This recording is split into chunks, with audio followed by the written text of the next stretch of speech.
Hi viewers, Tamil சமையல் ஸ்டுடியோவில் இப்போ நாம் பொட்டுக்கடலை மாவு லட்டு எப்படி பண்ணுறதுன்னு பார்க்கலாம். நான் இப்போ 1 கப் பொட்டுக்கடலை எடுத்திருக்கேன், 3/4 கப் சர்க்கரை எடுத்திருக்கேன், அப்புறமா கொஞ்சமாக ஏலக்காய் தூள் எடுத்திருக்கேன். ஃபஸ்ட்டு ஒரு மிக்ஸி ஜாரில் நாம் வச்சுருக்கிற பொட்டுக்கடலையை சேர்த்துக்கலாம். அப்புறமா 3/4 கப் சர்க்கரையும் சேர்த்துக்கலாம். உங்களுக்கு இனிப்பு அதிகமாக வேணும்னா 1 கப் அளவு சர்க்கரை எடுத்துக்கலாம். அப்புறமா ஏலக்காய் தூள் எல்லாத்தையும் மொத்தமாக சேர்த்து நல்லா மாவாகிற அளவுக்கு அரைச்சி எடுத்துக்கோங்க. இப்போ பாருங்கள், மாவு தயாராகிருச்சு. இப்போ நாம் லட்டு எப்படி பண்ணுறதுன்னு பார்க்கலாம். ஒரு பேனில் 3லிருந்து 4 டேபிள் ஸ்பூன் அளவு நெய் சேர்த்துக்கோங்க.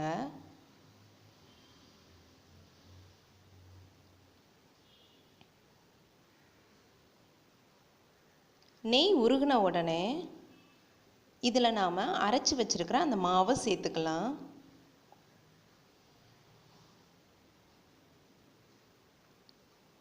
மாவை நல்லா நெய்யோட மிக்ஸ் பண்ணி விடுங்க.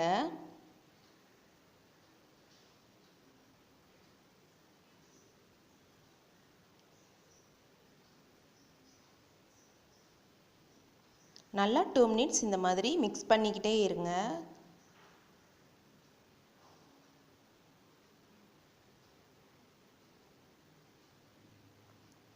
அவ்வளோதான், இந்த ஸ்டேஜ் வரைக்கும் நல்லா வேக விடுங்க. இப்போ நாம் ஸ்டவ்வை ஆஃப் பண்ணிடலாம். இதை லைட்டாக ஆற விடுங்க. இப்போ பாருங்கள், லைட்டாக ஆறி இருக்கு. இப்போ இதில் கொஞ்சமாக எடுத்து நாம் உருண்டை செஞ்சுக்கலாம். பாருங்கள், சுவையான பொட்டுக்கடலை மாவு லட்டு தயாராகிருச்சு.